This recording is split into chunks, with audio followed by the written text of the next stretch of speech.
Hi guys, welcome, Making Mindfulness Fun. So in this series, we're talking about signs and symptoms of a blocked chakra. Specifically in this video, we're talking about signs and symptoms of a blocked solar plexus chakra.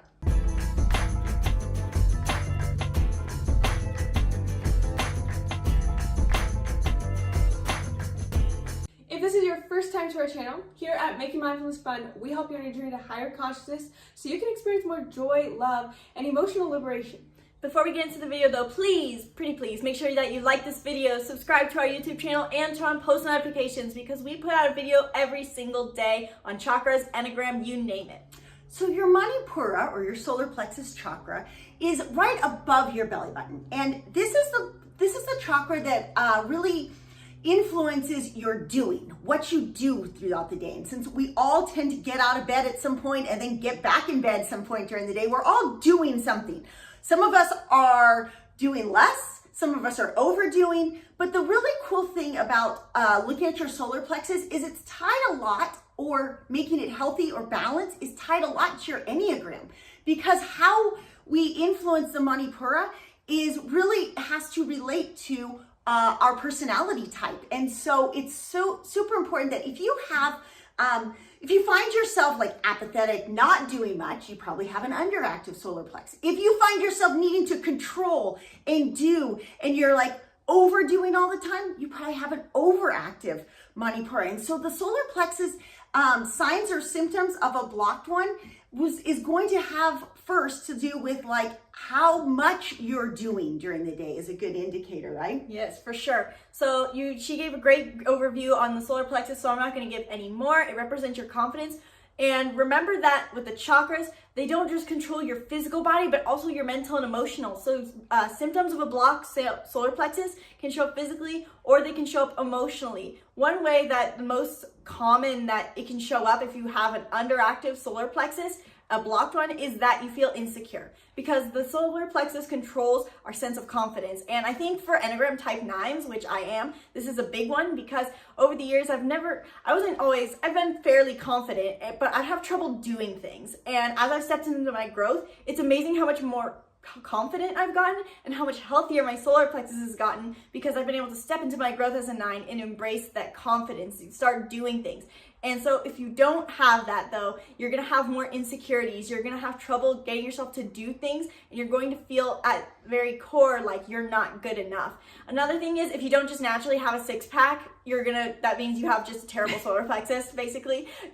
Just kidding. But if you have trouble in the stomach area of any sort, that's also solar plexus. Yeah. Another sign that, which you touched on briefly already, is that a key symptom of an overused solar plexus chakra is if you're constantly stressed out, you can't sleep, and you can't relax. And I think a lot of people can relate to that in the rat race mentality society that we live in. So this was pretty easy to notice with just a little bit of mindfulness. Can you fall asleep easily at night? Is your parasympathetic nervous system being activated on a regular basis in a circadian rhythm that's natural, where you're slightly lethargic in the morning, you wake up pretty easily, you feel high energy in the daytime, and then you get tired at night?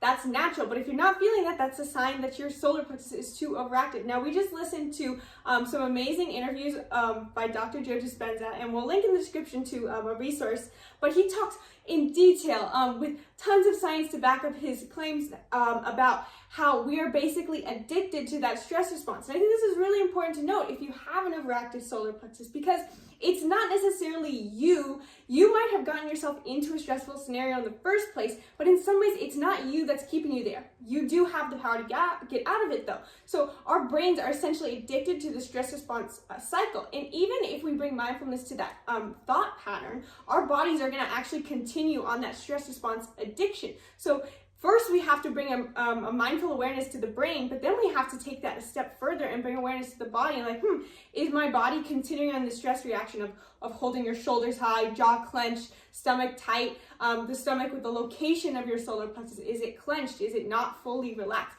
This is the whole mindfulness process of moving past this particular solar plexus blockage symptom.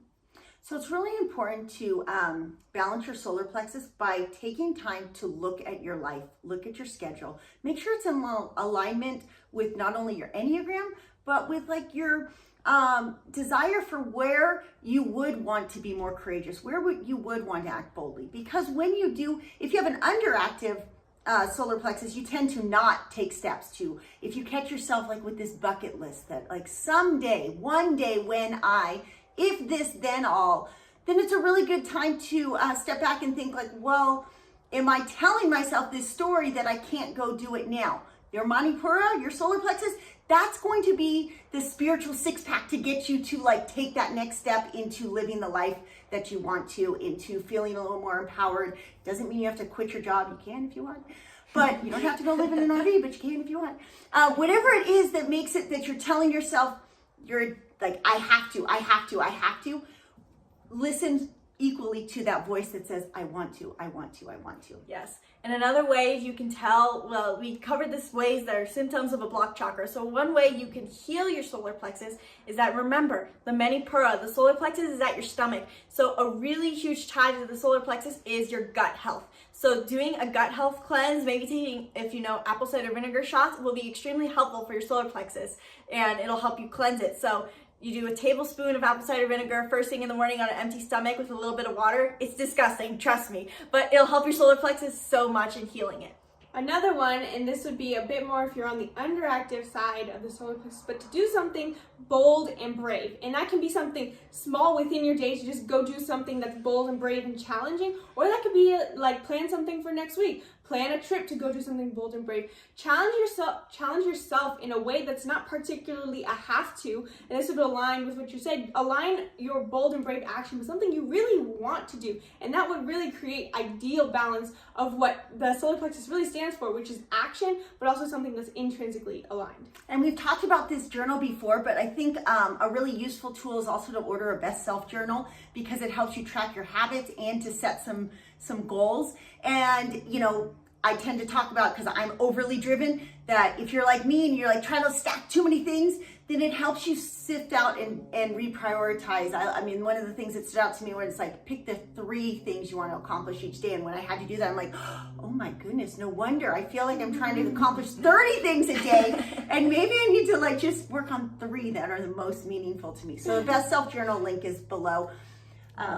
So if you are though really interested in chakra healing, I highly recommend that you check out Power, Passion, and Productivity, our 1-week course that takes you through 1 day for each chakra on how to heal it. We include recipes, yoga flows, meditations, music playlists, you name it. You're gonna love it so much, so we link it in the description below. Please leave a comment if you enjoyed this video, and let us know if you have any questions or if this video resonates with you and you have any solar plexus issues.